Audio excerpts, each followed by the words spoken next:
እንደምታሸቃሪት ከነ ዩኒፎርማ ነው። ምክንያቱም እሷ አላሰበችበትም። ድንገት እንግዲህ አሰሪዋ ወይንም ደግሞ ባባ መጥቶ ሰርፕራይዝ አድርጓታል ማለት ነው።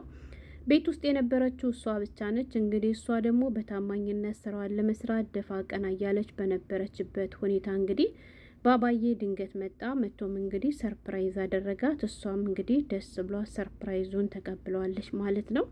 እንግዲህ የሸቃሊት ደስታ የሚያስደስታችሁ መብሩክ፣ እንኳን ደስ ያለሽ እህታችን በሏት። እኔንም ደግሞ ላይክ እና ሰብስክራይብ አድርጉኝ ማለት ነው። ሀገሬ ልጆች እንግዲህ ከመልክ እድል ያምራል ያልና ሀገራችን ሰው እድላችን ያሳምረው። የሀገሬ ልጆች ተመልከቱ። እውነቴን ነው የምላችሁ በጣም ደስ የሚልና ከእስከ ዛሬ ካቀረብኳቸው ታሪኮች ሁሉ ለየት ያለ ታሪክ ነው። ሙሉ ታሪኩን ላካፍላችሁ መጥቻለሁ። እናንተ ቪዲዮን ላይክ አድርጉ ማለት ነው። እንዲሁም ደግሞ በረከት ሽደርብን ሸቃሊትዬ በርችም በሏት ማለት ነው። ታሪኩም እንዲህ ይላል። የሀገሬ ልጆች እንግዲህ የታሪኩ ባለቤቶች ዛሬም ደግሞ ከወደ ሳውዲ አረቢያ ነው ማለት ነው። መሻላ እንግዲህ በዚህ አመት በጣም ብዙ እህቶቻችን እንግዲህ ከነባባ ጋር ጋብቻቸውን ሲፈጽሙ እያየን ነው፣ እየሰማን ነው ማለት ነው።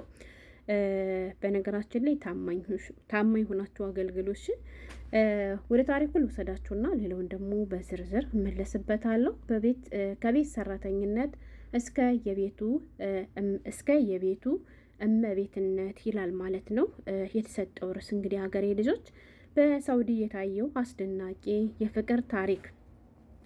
ብዙውን ጊዜ ከሳውዲ አረቢያ የምንሰማው የስደት ታሪክ በለቅሶና በስቃይ የታጀበ ነው ይላል። ዛሬ ታሪክ ተቀይሯል። ሁሌም እኮ አንድ አይነት ህይወት አይኖርም አይደል? አንዳንዴ ማለኛም እኮ ይገባናል። ጥሩ ነገር እኮ ብናገኝ እኮ አይከፋንም። እንዴት እንደሚያስደስተንም እንግዲህ በእህታችን እያየን ነው ማለት ነው። ዛሬ ግን ለየት ያለ ተስፋ የሚሰጥና የሰውን ልጅ መልካምነት የሚያሳይ እውነተኛ ታሪክ ይዘንላችሁ ቀርበናል ይላል። ታሪኩም እንዲህ ይላል። እንዴት በሉ እንዴት ካላችሁ እሺ ልቀጥል። እንዴት ብላችኋል ማለት ነው። ወጣቷ ኢትዮጵያዊት ወደ ሳውዲ ያቀናችው ቤተሰቧን ለመርዳትና የተሻለ ህይወት ለመፈለግ ነበር ይላል ማለት ነው። ወደ ሳውዲ አረቢያ ከሰደደችም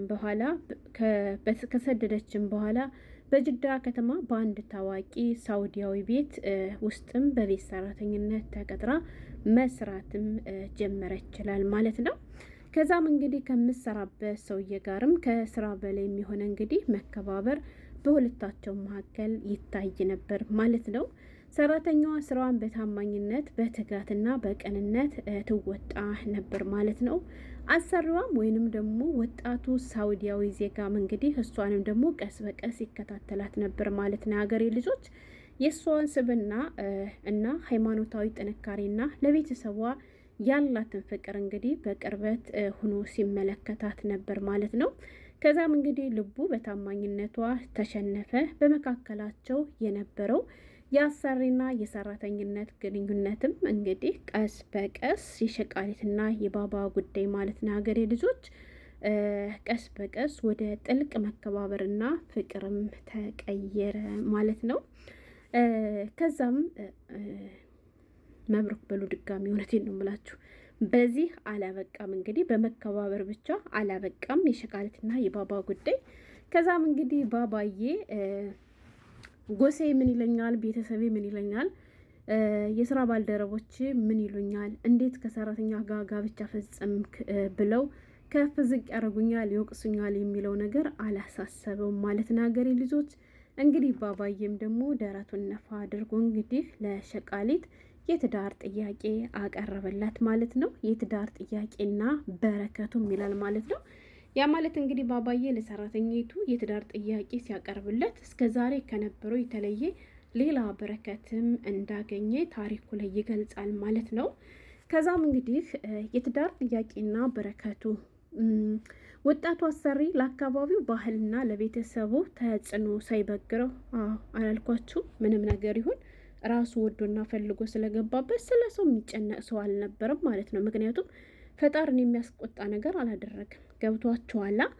እና ለቤተሰቡም ሆነ የአካባቢው ሰው ተጽዕኖ ሳይበግረው በኢትዮጵያዊነቷ ስብና ተማርኮ የትዳር ጥያቄ ያቀረበላት። መብሩክ በድጋሚ ሸቃሊት እየሰይ ደስታሽ ደስታችን ነው፣ በረከትሽ የሚደርብን። እውነት ለመናገር እነ ባባዬም ይልመድባችሁ። እሷም በመልካምነቱ ተስማምታ በህጋዊ መንገድና በቤተሰብ እውቅና ጋብቻቸው ተፈጸመ። እሰይ መብሩክ በድጋሚ። ከዚህ በላይ ምን ትልቅ ደስታ አለ? ሀገሬ ልጆች የምንፈልገው ይሄን ነበር ማለት ነው። ዛሬ ላይ ያች የቤት ሰራተኛ ማለት ነው እንግዲህ ትናንትና የቤት ሰራተኛ የነበረችው በዚያ በአንድ ትልቅ ቤት ውስጥ ተቀጥራ ስትሰራ የነበረችው ኢትዮጵያዊቷ የቤት ሰራተኛ ማለት ነው ሀገሬ ልጆች ያች ስደተኛ የነበረችው ወጣት ዛሬ በዚያ በትልቁ ቤት ውስጥ እንግዲህ የቤቱን በቤት ሆና በክብርና በፍቅር እየኖረች ትገኛለች ማለት ነው። እስከ መጨረሻ አድርግልሽ የኔ ማር ማለት ነው። ከአይን ጠብቅሽ ከሸቃሎች አይንም ባባዬን ያዝልሽ። ሌላ ምን ይባላል? ሌላ አለሽም። ይሄን ነው ምልሽ። ደበቅ አድርጊ ወደ ቲክቶክ ምናምን እግራችሁ እንዳዘረጉ ማለት ነው። ባባዬን ኮርኮም አድርጊሽ። በፍቅር እየኖረች ትገኛለች ይላል ታሪኳም። መልካምነትና ታማኝነት የትም ቦታ ዋጋ አያጣም የሚል ትልቅ ትምህርት ለሁላችንም ያስተምራል ማለት ነው። በዚህ አጋጣሚ እድላችሁ ሞክሩሽ። ምን አገባኝና ለኮንትራት ኑሮ የሰው ቤት ምናምን አትበሉ አንዳንዴ ማለት ነው። ቢያንስ ከነ ባባ ፊት ስትሆኑ ስራችሁን በደንብ ለመስራት ሞክሩ ማለት ነው።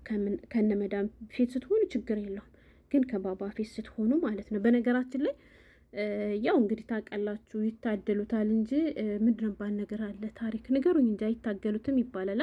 እና ግን ይችታችን እንግዲህ ከጅምሩም የደረሳት ቤት መዳም የሌለበት ቤት ነው ማለት ነው። ወጣት ነው ገና ባለሀብት ነው፣ ታዋቂ ሰው ነው። እና ቤት ውስጥ ሲኖሩ የነበሩት እሷና እሱ ብቻ ስለሆኑ እንግዲህ ይችን የብቸኝነት አጋጣሚ ተጠቅሞ ባባዬም እንግዲህ እሷም እንግዲህ ያችን ነገር ለማብሰል ይመስለኛል ብዙ ነገር እያደረገች እንደነበርና በብዙ ነገሯ እንግዲህ እንደተመሰጠ ታሪኩ ላይ እየተገለጸ ነው። ያን አጋጣሚ በመጠቀም እንግዲህ ሁለታቸውም ያው ወደ ትዳሩ ዓለም ገብተዋል ማለት ነው።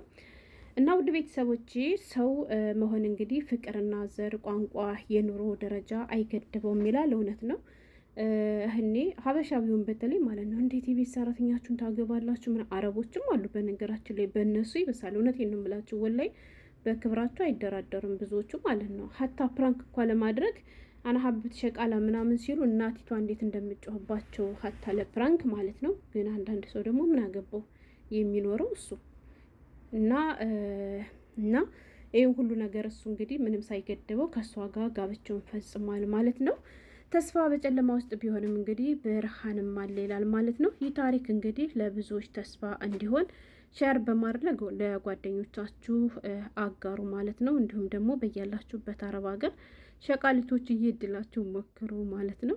ብዙዎቻችሁ እንግዲህ ከኢትዮጵያ ወንድ ውጭ ወደ ውጭ ትላላችሁ። ይህን የምትሉ ደግሞ ያው ችጋር የምትፈልጉ ሰዎች ናችሁ ማለት ነው። እውነቴን ነው የምላችሁ። እድላችሁ ሞክሩ፣ ችጋራችሁን አራግፉሽ። የሀገር ችጋራም ጋር ተጋብታችሁ ስታኩ ከምትኖሩት ማለት ነው። እና ያም ሆነ ይህ ባባዬና ሸቃሊትዬ እንኳን ደስ ያላችሁ በድጋሚ መብሩክ ብያለሁ። እንግዲህ ወልዳችሁ ለመሳም ያብቃችሁ። እንግዲህ በረከታችሁም ይድረስብን። በቀጣይ ደግሞ በሌላ በሸቃሊትና በባባ በተሻለ ቪዲዮ እንደመመጣም ተስፋ አድርጋለሁ። እንግዲህ ዛሬ ላካፍላችሁ ተዘጋጅ የመጣሁበት የፍቅር ታሪክ ከወደ ሳውዲ አረቢያ ይህን ይመስል ነበር ማለት ነው። እንግዲህ ከወደዳችሁት እናንተ ደግሞ ላይክ አድርጉ። ለቤተሰቦቻችሁ ለጓደኞቻችሁም ደግሞ ሸር በማድረግ አጋሩ። በተለይ ለመዳም እያስተረጎማችሁ ንገሯት። እሺ ለባባዬም ማለት ነው አስተርጉሙለት። እውነቴን ነው የምላችሁ እንደዚህ እንደሚደረግ እንደዚህ ያለ ነገርም እንዳለ ሸቃሌት እንደዚህ ያለ ነገር እንደሚገባትም ለዚህ ነገርም ብቁ እንደሆነችም ደግሞ ዘርዘር አድርጋችሁ በሚገባ አድርሱላቸው፣ አስተርጉሙላቸው ማለት ነው። እና እውነት ለመናገር በጣም ደስ ብሎኛል። ከላይ እንደሰማችሁ ብዙ ጊዜ እህቶቻችን በስደት ላይ ብዙ ጉዳት ደርሶባቸው ተንገላተው ነው የሚመለሱ። እሷ ግን እንግዲህ አላህ ረድቷት ያሰበችውም አሳክታ ከዚያም በላይ እንግዲህ ደስ የሚል ነገር ገጥሟታል ማለት ነው። አላህ መጨረሻውን ያሳምርልሽ እህት አለም እላለሁ። እናንተም ደግሞ ስለተከታተላችሁኝ አመሰግናለሁ። በሌላ ቪዲዮ እስከምንገናኝ ሰላም ሁኑልኝ።